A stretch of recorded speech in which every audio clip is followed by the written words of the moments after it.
Saat seorang pria sedang menimba air, dia tak sengaja menangkap seekor naga hitam dari dalam sumur. Detik berikutnya, naga hitam itu membuka mulut dan berbicara. "Kak, tolong lepaskan aku. Aku adalah pangeran ketujuh dari Raja Naga Sungai Jing. Aku diam-diam kabur untuk bermain, dan tidak sengaja terjebak di sumur rumahmu."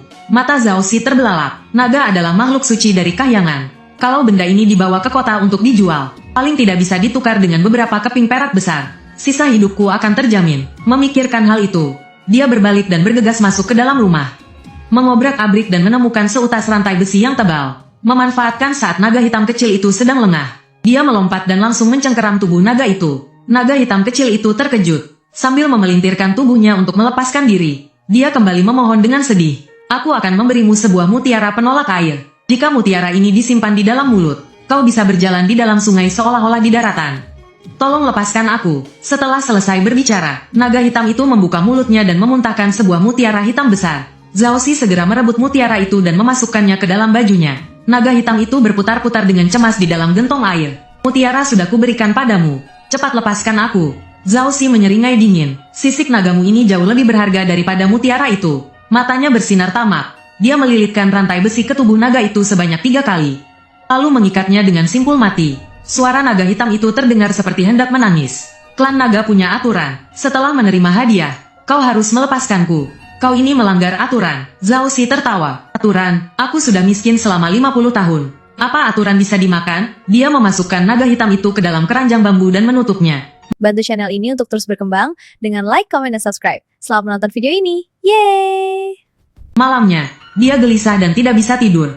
Terus memikirkan sisik dan tulang naga yang merupakan harta tak ternilai. Jika dibawa ke balai pengobatan Jisi, mungkin dia bisa menjadi kaya raya. Keesokan harinya, saat fajar baru saja menyingsing, Zhao Xi pergi ke kota sambil menggendong keranjang bambu di punggungnya. Pemilik balai pengobatan Jisi, Tuan Sun, adalah seorang lelaki tua yang kurus. Saat melihat Zhao Xi mengeluarkan naga hitam dari keranjang bambu, pria tua itu tertegun. Suaranya bergetar. Ini naga asli, dijamin asli." Zhao Xi menekan naga hitam itu ke atas meja. "Anda lihat saja. Berapa harga sisik naga ini?" Penjaga toko Sun mendekat dan mengamatinya dengan saksama. Jarinya meraba-raba sisik naga hitam itu. Dia juga mengetuknya pelan. Sisik naga bisa dijadikan obat. Untuk mengobati penyakit-penyakit langka, kumis naga bisa dibuat menjadi kuas. Tulisan yang dihasilkan akan memiliki aura spiritual. Tulang naga lebih berharga lagi. Semakin banyak bicara, penjaga toko Sun semakin bersemangat. "Aku tidak sanggup membeli seluruh naga ini. Tapi kalau hanya sisiknya saja, aku akan memberimu 400 tael." Napas Zhao Xi menjadi terengah-engah. 400 tael, itu cukup untuk membangun 3 rumah besar beratap genting, menikahi seorang istri, dan tidak perlu khawatir soal makan dan pakaian seumur hidupnya. "Setuju." Dia menepuk pahanya. "Sekarang juga aku ambil sisiknya." Naga hitam itu meronta-ronta dengan hebat. "Jangan, sisik adalah pelindung tubuhku. Mencabut sisikku sama saja seperti mengulitiku hidup-hidup. Aku akan mati." Zhao Xi tidak peduli dengan semua itu. Dia meminjam pisau kecil yang tajam dari penjaga toko Sun. Sisik pertama adalah yang paling sulit dicabut. Dia mencungkil tepi sisik itu dan menariknya dengan sekuat tenaga. "Aar!" Naga hitam itu menjerit dengan pilu. Tubuhnya kejang-kejang dengan hebat. Sekeping sisik hitam legam tercabut paksa, memperlihatkan daging merah muda di bawahnya.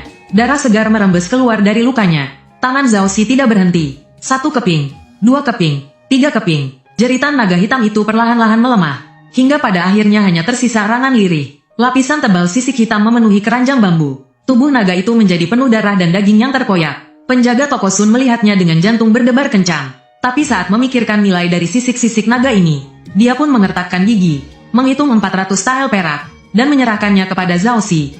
Zhao Xi menyimpan uang perak itu, mengangkat naga hitam yang sudah sekarat dan berjalan keluar dari toko obat. Penjaga toko Sun mengejarnya. "Naga ini masih mau kamu bawa? Benda tidak berguna, buang saja." Zhao Xi bahkan tidak menoleh. Dia mencari selokan bau di luar kota, melemparkan naga hitam itu ke dalam seperti membuang sampah. Naga hitam itu menggelepar beberapa kali di dalam air kotor, kemudian tidak bergerak lagi. Zhao Xi membawa 400 tael perak pulang ke desa. Jalannya pun terasa gagah. Malam itu juga, dia pergi ke rumah Mak Comblang di desa sebelah. Mengatakan bahwa dia ingin mencari istri. Mak Comblang melihatnya benar-benar mengeluarkan perak yang berkilauan. Matanya sampai terbelalak. Saat itu juga, dia menepuk dada menjamin akan mencarikannya gadis yang muda dan cantik. Zhao Xi tidur nyenyak semalaman dengan perasaan gembira. Keesokan paginya, dia terbangun karena keributan. Di luar terdengar riuh. Ada orang yang berteriak, "Sumurnya kering, sumurnya kering." Zhao Xi bangkit dan berlari ke sumur umum di desa. Tepi sumur sudah dipenuhi orang. Kepala desa tua mencondongkan tubuhnya di mulut sumur untuk melihat ke bawah. Wajahnya pucat pasi. Dasar sumur itu terlihat jelas. Sumur tua yang sudah berumur 100 tahun ini. Dasarnya tidak pernah terlihat sebelumnya. Bukan hanya sumur ini, 3 sumur lainnya di desa juga kering kerontang. Ada yang pergi ke tepi sungai untuk melihat. Saat kembali, kakinya sampai lemas. Dasar sungainya telah terekspos. Hanya menyisakan aliran kecil di tengahnya. Sepertinya aliran itu pun akan segera terputus. Ini adalah kekeringan hebat yang tidak pernah terjadi dalam 100 tahun. Kepala desa tua memukul-mukul dadanya dengan cemas. Hati Zhao Xi mencelos. Teringat pada naga hitam yang dibuangnya kemarin. Naga mengendalikan air. Jangan-jangan, pasti ada yang telah menyinggung Dewa Naga. Nenek Sun, wanita tertua di desa, yang bertongkat, berkata dengan gemetar. Dewa Naga telah murka. Dia tidak akan memberi kita air minum lagi. Para penduduk desa menjadi panik. Ada yang mengusulkan untuk pergi ke kuil Dewa Naga untuk membakar dupa dan bersujud. Zhao Xi diam-diam menyelinap pulang, menyembunyikan sisa peraknya di celah dinding. Kekeringan semakin parah dari hari ke hari. Tanaman mulai menguning dan layu. Ternak tidak punya air minum. Pada hari ke-7, bencana yang lebih besar datang. Pagi itu, saat fajar baru menyingsing, langit tiba-tiba menjadi gelap. Para penduduk desa mendongak. Mereka ketakutan setengah mati. Belalang hitam pekat terbang dari cakrawala seperti awan gelap, menutupi langit dan matahari. Ini adalah bencana belalang. Seseorang berteriak, belalang hinggap di ladang. Hanya terdengar suara kunyahan bergemerisik. Dalam waktu kurang dari 2 jam, ladang gandum di ujung timur desa habis dimakan tak bersisa. Para penduduk desa memukul-mukul dengan sapu dan dahan pohon. Tapi jumlah belalangnya terlalu banyak. Seseorang berlutut di tanah sambil menangis dan berteriak, "Ya Tuhan, ini benar-benar akan membinasakan kami." Zhao Xi bersembunyi di dalam rumah, tidak berani keluar. Dia mengintip keluar dari celah pintu. Dia hanya melihat langit yang dipenuhi belalang. Sedikit harapan yang tersisa di hatinya benar-benar lenyap. Tepat saat seluruh desa dilanda keputusasaan, sesuatu yang aneh terjadi di rumah tukang batuli di ujung barat desa. Saat belalang terbang di atas kebun sayur milik tukang batuli, tiba-tiba seolah-olah menabrak dinding tak kasat mata. Mereka semua berbalik arah dan terbang menjauh. 3 petak sayuran hijau dan 2 rak mentimun miliknya ternyata tidak rusak sama sekali. Kabar ini sampai ke telinga Zhao Xi. Tiba-tiba dia teringat sesuatu. Dia langsung berlari ke selokan bau di luar kota. Tukang batuli sebenarnya juga pergi ke selokan bau hari itu.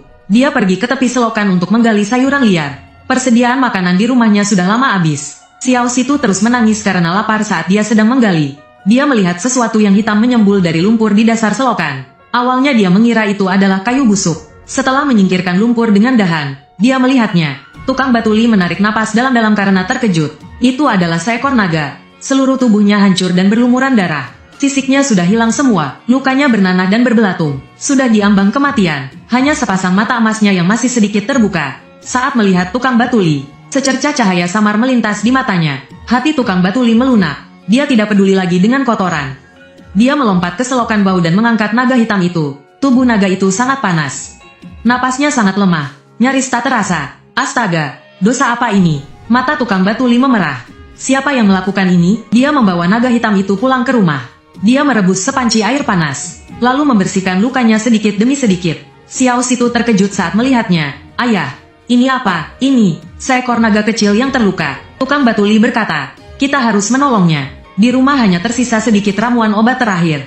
Tukang batuli menumbuknya sampai halus dan mengoleskannya ke luka naga hitam itu.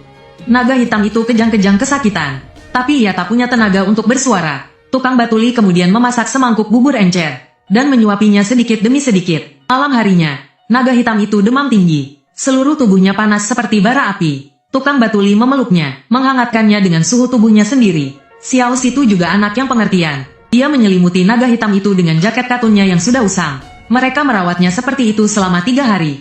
Demam si naga hitam pun turun. Lukanya juga mulai mengering. Pada pagi hari keempat, naga itu akhirnya bisa berbicara dengan suara lemah. Terima kasih. Tukang batuli terkejut sekaligus senang. Kamu bisa bicara? Kalau begitu, beritahu aku, siapa yang telah melukaimu sampai separah ini? Naga hitam itu terdiam untuk waktu yang lama. Barulah ia menyebutkan nama Zhao Xi dan menceritakan bagaimana sisiknya dicabut untuk dijual demi uang. Mendengar itu, tukang batuli mengepalkan tangannya. Zhao Xi ini benar-benar bukan manusia. Dia mencabut sisikku dan merusak kekuatanku. Suara naga hitam itu terdengar lemah. Bangsa naga mengandalkan sisik untuk mengumpulkan uap air. Tanpa sisik, kami tidak bisa membuat awan dan menurunkan hujan. Bencana kekeringan dan wabah belalang ini, semua terjadi karena itu. Tukang batuli menjadi cemas. Lalu bagaimana solusinya? Tanaman di desa hampir mati semua. Naga hitam itu menatap kawanan belalang yang memenuhi langit di luar jendela. Ia menarik napas dalam-dalam, meskipun dengan kondisinya yang sekarang. Gerakan saat ia menarik napas itu nyaris tidak terlihat. Kemudian, ia menghadap keluar jendela, dan mengembuskan napas dengan lembut. Gumpalan asap hitam yang nyaris tak terlihat keluar dari mulutnya, melayang ke halaman. Dan anehnya, belalang-belalang yang terbang di atas halaman tiba-tiba seolah bertemu musuh alaminya. Mereka langsung berbalik dan kabur. Aku hanya bisa melindungi halaman ini saja. Setelah selesai bicara, naga hitam itu pingsan lagi. Saat Zhao Xi tiba di selokan yang bau itu, naga hitam itu sudah tidak ada. Dia berputar 3 kali di tepi selokan, dan hanya menemukan beberapa bercak darah yang sudah mengering. Pasti sudah diselamatkan orang. Zhao Xi menggertakkan giginya karena geram. Benda berharga ini, siapa yang menemukannya? Dialah yang berhak memilikinya. Dia teringat kejadian aneh di kebun sayur milik tukang batuli. Seketika dia langsung paham, pasti si tukang batuli yang menemukan naga hitam itu. Mata Zhao Xi berputar. Sebuah ide muncul di benaknya. Dia mencari 2 preman di desa, Wang Er si Bopeng dan Liu San si bekas luka. Di rumah tukang batuli ada seekor naga hitam yang disembunyikan. Harganya 500 tael perak. Ayo kita rampas. Lalu jual dan uangnya kita bagi rata. Mata Wang Er si Bopeng langsung berbinar. Serius? Aku melihatnya dengan mata kepalaku sendiri. Sahut Zhao Xi sambil menepuk dada. Sore itu juga, mereka bertiga menerobos masuk ke rumah tukang batuli. Tukang batuli sedang mengganti obat untuk naga hitam. Melihat ketiga orang itu menerobos masuk, dia langsung melindungi naga hitam di belakangnya. Kalian mau apa? Zhao Xi tertawa. Tukang batuli, kau menemukan nagaku. Sudah saatnya kau kembalikan padaku. Nagamu. Tukang batuli gemetar karena sangat marah. Kau mencabuti sisiknya, membuangnya ke selokan bau agar mati. Dan sekarang kau masih punya muka untuk memintanya kembali? Sudah, jangan banyak omong. Zhao Xi melambaikan tangannya. Rebut. Wang Er si Bopeng dan Liu San si bekas luka langsung menerjang. Tukang batuli mati-matian melindungi naga hitam itu. Batu kecil juga ikut maju untuk membantu. Namun, ia didorong hingga jatuh oleh Liu San si bekas luka. Aku akan melawan kalian. Tukang batuli menyambar sekop besi di sudut dinding. Zhao Xi dengan sigap menendang pinggang Li si tukang batu. Li si tukang batu kesakitan dan melepaskan pegangannya. Zhao Xi memanfaatkan kesempatan itu untuk merebut naga hitam. Naga hitam itu meronta-ronta di tangannya. Mata emasnya penuh dengan kebencian. Lepaskan dia. Li si tukang batu bangkit untuk merebutnya kembali. Namun ditahan oleh Wang Ermazi dan Liu Sanba. Zhao Xi menimbang-nimbang naga hitam di tangannya. Ia menyeringai. Sudah tidak punya sisik masih bisa meronta sekuat ini. Aku mau lihat berapa hargamu sekarang. Ucapannya belum selesai. Tiba-tiba telapak tangannya terasa panas membara. Luka-luka yang sudah mengering di tubuh naga hitam tiba-tiba memancarkan cahaya hitam pekat. Cahaya itu semakin lama semakin terang. Zhao Xi ketakutan dan ingin melepaskannya. Tetapi tangannya terasa lengket seolah dilem. Sama sekali tidak bisa dilepaskan. Gawat, melihat keadaan itu, Wang Ermazi hendak kabur. Namun sudah terlambat. Tubuh naga hitam membesar dengan cepat di tengah cahaya itu. Tali rami yang mengikatnya putus. Luka-lukanya sembuh dengan kecepatan yang kasat mata. Yang lebih ajaib lagi, kepingan sisik hitam yang baru tumbuh dari bawah kulitnya. Sisiknya lebih besar dan lebih hitam dari yang semula. Dan lebih berkilau. Dalam sekejap mata, seekor naga hitam sepanjang 5 meter melingkar di dalam rumah. Kumisnya melambai. Mata emasnya menyala seperti kilat. Rumah itu seakan mau rubuh dibuatnya. Genting-genting berjatuhan. Zhao Xi dan kedua temannya ketakutan hingga tersungkur ke tanah. Naga hitam itu menunduk menatap Zhao Xi. Suaranya menggelegar seperti guntur. Zhao Xi, kau merebut mutiara nagaku dan mencabuti sisik-sisikku. Membuangku di tempat kotor. Perbuatan sekeji ini tidak bisa dimaafkan. Zhao Xi bersujud berulang kali. Ampun, Baginda Raja Naga. Ampuni nyawaku. Aku akan kembalikan semua peraknya. Semuanya. Sudah terlambat. Naga hitam itu mengangkat kepalanya, lalu meraung panjang ke arah atap. Aumannya menembus atap, melesat langsung ke angkasa. Seketika, langit langsung dipenuhi awan hitam. Kilat menyambar dan guntur menggelegar. Sambaran petir surgawi berwarna ungu setebal ember membelah lapisan awan. Tepat sasaran, menghantam rumah keluarga Zhao Xi. Boom! Suara ledakan yang dahsyat membuat seluruh penduduk desa berlari keluar untuk melihat. Mereka hanya melihat 2 rumah tanah reyot milik keluarga Zhao Xi hancur berkeping-keping. Api besar berkobar, dan di tengah cahaya api, samar-samar terlihat 3 sosok manusia meronta-ronta dan menjerit pilu. Tak lama kemudian, tidak ada lagi suara. Seekor naga hitam membubung tinggi dari reruntuhan, berputar-putar di atas langit desa. Para penduduk desa ketakutan hingga bersujud di tanah. Si tukang batu menarik Xiao Situ keluar. Dia berteriak ke langit, Raja Naga, hamba mohon, turunkanlah hujan untuk desa kami. Tanaman kami hampir mati semua. Naga hitam itu menundukkan kepalanya dan melihat Li si tukang batu. Tatapannya sedikit melunak. Naga itu meraung panjang lalu membuka mulutnya, menyemburkan pilar air yang sangat besar. Pilar air itu melesat ke angkasa, berubah menjadi hujan yang sangat deras. Biur, membasahi tanah yang kering dan retak. Hujan turun sepanjang malam. Sumur-sumur terisi penuh. Sungai-sungai meluap. Tanaman yang layu dan menguning telah minum air hingga puas. Hebatnya, tanaman itu kembali berdiri tegak. Belalang-belalang itu begitu tersiram air hujan. Ada yang mati, ada yang kabur. Bencana itu pun berakhir. Saat fajar menyingsing, hujan pun reda. Naga hitam itu perlahan mendarat di halaman rumah Li si tukang batu. Ukurannya kembali mengecil hingga setebal lengan bawah. Naga itu membuka mulutnya dan memuntahkan sebutir mutiara hitam seukuran kelengkeng. Ukurannya lebih besar dari yang sebelumnya diberikan kepada Zhao Xi. Tuan penolongku, ini adalah mutiara naga kehidupanku. Di dalamnya terkandung 100 tahun kekuatanku. Jika kau menyimpannya di dalam mulut, kau bisa terhindar dari air dan api, serta memperpanjang umurmu.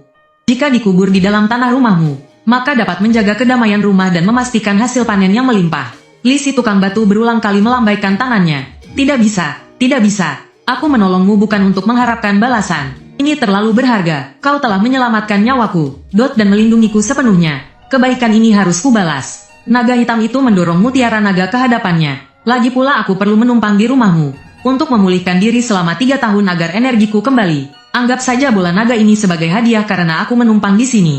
Si batu kecil dengan penasaran menyentuh sisik naga hitam yang baru tumbuh. Naga kecil, apa kau benar-benar mau tinggal di rumah kami? Panggil aku Suanmo saja, kata naga hitam itu dengan lembut. Ini adalah nama manusia yang kuberikan untuk diriku sendiri. Setelah berkata demikian, ia berubah wujud menjadi manusia. Suanmo pun tinggal di rumah tukang batu Li selama 3 tahun. Selama 3 tahun ini, keluarga tukang batu Li mengalami perubahan yang sangat besar. Dia mengubur bola naga itu di halaman belakang. Tanaman yang ditanam tahun itu tumbuh dengan sangat subur. Hasil panennya 30% lebih banyak dari keluarga lain. Ayam, bebek, babi, dan domba yang mereka pelihara tidak pernah sakit. Yang lebih menakjubkan lagi, si batu kecil suatu kali jatuh saat menebang kayu di gunung hingga kakinya patah. Karena panik, tukang batu Li menggali bola naga itu, lalu meletakkannya di atas luka putranya. Keesokan harinya, kakinya sembuh total, bahkan tidak meninggalkan bekas luka. Orang-orang di desa mengatakan bahwa tukang batu Li telah berbuat banyak kebaikan, sehingga mendapat perlindungan dari Raja Naga. Tukang batu Li juga tidak pelit. Dia selalu membantu keluarga manapun yang mengalami kesulitan. Pada malam festival pertengahan musim gugur di tahun ketiga, Suanmo memanggil tukang batu Li dan putranya ke halaman. Cahaya bulan bersinar terang. Suanmo melingkar di atas penggilingan batu. Tisik hitam di seluruh tubuhnya memancarkan kilau tipis. Penolongku, sudah saatnya aku pergi. Tukang batu Li tertegun. Pergi kemana? Kembali ke istana naga Sungai Jing. Lukaku sudah sembuh total. Kekuatanku juga sudah pulih. Ayahanda Raja mengirim pesan menyuruhku pulang. Mata si batu kecil memerah. Suanmo, jangan pergi. Suanmo dengan lembut menyentuh wajah si batu kecil dengan kumis naganya. Aku akan sering kembali untuk menemuimu. Selama 3 tahun ini, terima kasih atas perhatian kalian. Ia kemudian memuntahkan sehelai sisik naga pelindung jantung, dan memberikannya kepada tukang batu Li. Simpan baik-baik sisik naga ini. Saat menghadapi bahaya, genggamlah di tanganmu dan panggil namaku. Sejauh apapun jaraknya, aku pasti akan datang menolong. Tukang batu Li menerima sisik naga itu. Air matanya bercucuran. Suanmo, kau jaga dirimu baik-baik. Suanmo mengangguk, lalu melesat ke udara. Ia berputar-putar 3 kali di atas halaman, kemudian berubah menjadi seberkas cahaya hitam, dan terbang ke arah tenggara.